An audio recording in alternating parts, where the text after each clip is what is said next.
Hi guys, here we are at our third right triangle trig video. I want to use this video to just kind of recap what we've done already so far.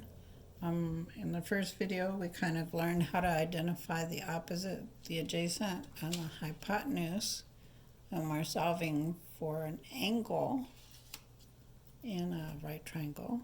So just to refresh your memory, here's angle T. If I wanted to know which side was opposite from angle T, I have to cross the middle of the triangle and come to this side CA. That would be the side that's opposite angle T.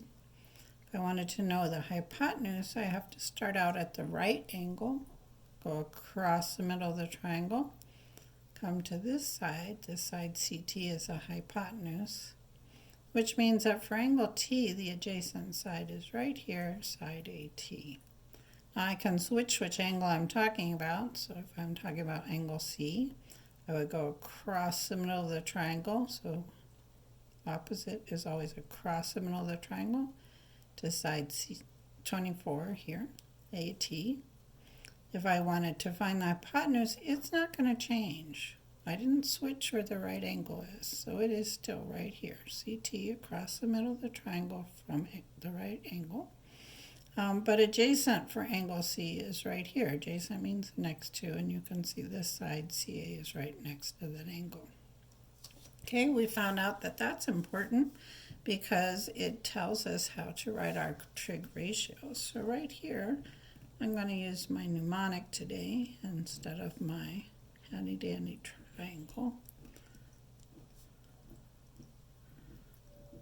We learned that this is a little trick to remember that sine is opposite over hypotenuse, cosine is adjacent over hypotenuse, tangent is opposite over adjacent. So when I have a problem that asks me to find sine, I can remember SOH, and which tells me I'm going to use opposite over hypotenuse. Sine is opposite over hypotenuse. Well, this is angle C, so let me look at angle C. Cross the middle takes me to 24. That's my opposite side. And my hypotenuse is across from my right angle. So here's my right angle. I start there, go across the middle to that side. It's the 25. Oh, that's not too bad. Let's do another one. Here's tangent of T. If I look at tangent, it's opposite and adjacent. So let me go ahead and write that. TOA. Just to remind me, opposite and adjacent. So opposite came first. It goes on the top. Now this is starting at angle T. So here's angle T. If I want the opposite side from angle T, it's going to be different. I have to go across the middle of the triangle. And look, there it is. It's 7. And if I want the adjacent, so this is still a hypotenuse, adjacent is going to be my 24. Okay, so these fractions don't reduce. I always have to check and see, can I make them in lowest terms? Can I divide both the numbers by the same number? And in this case, my answer is no. So after we kind of focused on those types of problems and practiced a little bit right in the ratios, the next thing we asked is, what do you do if you're given an angle and a side length and you want to know some other side lengths? So I had a lot of people with questions on that type of problem. This is what we did on Friday of last week, and I took some notes on that. And really, you only did 2 practice problems. You haven't done too many of these. So let's go over a couple of these and see how we do those, because these generally are a little bit more tricky than the first ones. Now, before we get started on this, I want to point out that the idea is to be able to use trigonometry to solve real problems. So we are actually aiming to solve word problems, and that's probably what we'll be doing tomorrow. So just keep in mind, this is not going to change just because it's a word problem. We'll still be doing the same steps that we're doing here. Okay, so if I were giving you a problem like this, and you can see this is the side I want to find, before I start anything, I'm going to put my little mnemonic right here.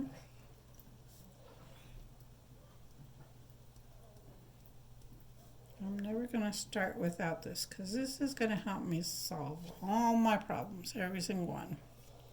Okay, I'm going to start with this angle. This angle is labeled 73 degrees. It's the only angle I'm going to care about. I'm not going to worry about this angle at all because it doesn't have a measurement on it. So this angle is what I call the marked angle. And this side and this side are the only sides I really care about in this problem. Both of these sides have a mark on them. So this one has a variable. This has a measurement of 6. So these are the only measurements I'm going to worry about in this problem. Okay, so when I start to look at this, I look at my angle here. Before I do anything else, I'm going to label my opposite, my adjacent, and my hypotenuse. So here's my marked angle. If I go across the middle to this side, this is my opposite side. Here's my right angle. I go across the middle to here, that's my hypotenuse. And this must be my adjacent side. Now look where my marks are. They're on my adjacent side and my hypotenuse. Adjacent and hypotenuse. If I look up here, this is adjacent and hypotenuse. So this is telling me use cosine to solve this problem. And so I will. Cosine 73 degrees. And it says adjacent, which is my x, and my hypotenuse, which is 6. Okay, so now we come to the algebra part of this. How do we isolate this variable? We want it by itself. You can see this is dividing, so to do that, we're going to have to multiply. Doing the opposite operation, right? If I do it here on this side of the equal sign, it's got to happen on this side of the equal sign. These are going to cancel, because I'd have 6 over 6. X divided by 1 is just x. And this side over here is just for me to do in my calculator. Now before you do calculations, if you're using one of these TI calculators, you want to check and make sure that you are in degrees. So I push the mode button. And you can see I have a choice of radians or degrees. Radians is what we're going to be working on next week. Surprise! But for now we're working in degrees. So you can see I highlighted it. Make sure you have degrees highlighted. If I'm looking at what I have here, I want to do 6 cosine. And notice I don't even have to put in the multiplication if I don't want to. I could put it in, it wouldn't mess anything up. Close my parentheses. This is my answer. These problems ask me to round to the tenths place. That means 1 decimal place. But I have to look at the 5 here. This 5 means that I need to round up. So it's going to be 1.8. And there's my answer. It's not too bad. Let's try another one. So here's my marked angle. This is the one I care about. I'm going to label. Here's my opposite. Here's my hypotenuse going across the middle from the right angle. This is my adjacent. So if I looked at which sides are marked, I've got O and A. O and A are opposite and adjacent. The one that's using that is tangent. This tells me to use tangent. So I'm going to do tangent 37. And opposite is X. And adjacent is 12. Same steps as last time. Pretty nice. Nothing new here.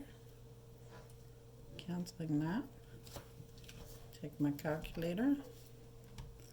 I'm going to do 12 tangent 37, close parentheses, 9.0. Okay, there's one other kind of problem that you might run into. It's kind of nice though. We're only going to have 2 kinds of problems. Let's see one right here. So I'm going to write it on this paper. But if I had a triangle like this, gotta do the sound effects. Here's your right angle. Say this was 16. That's a measurement. That's what I want to know. This angle measures 15 degrees. Okay, just like in my other problems, here's my angle I'm interested in. So this must be my opposite. This is my hypotenuse. This must be my adjacent. Okay, if I look here, I've got marks on opposite and hypotenuse. That means I'm going to use sine for this problem. It's telling me use sine.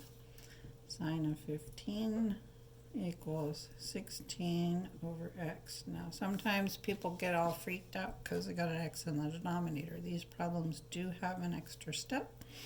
We don't like the variable in the denominator, so we just do this step.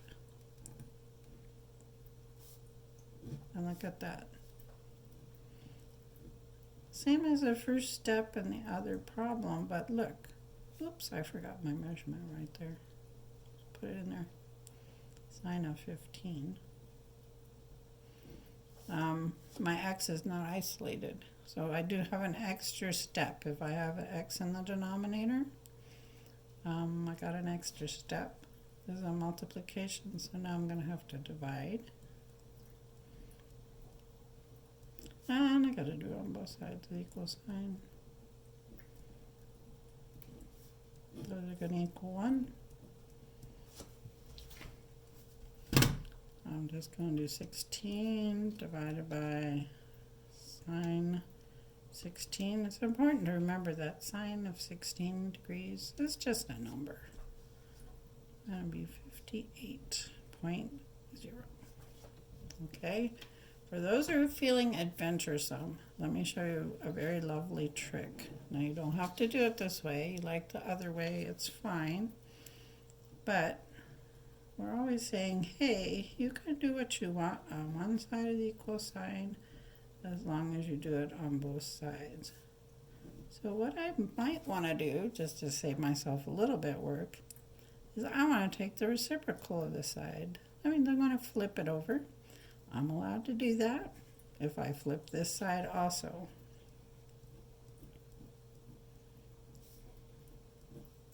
Now remember, you don't have to do it this way if you don't like it. This makes you nervous.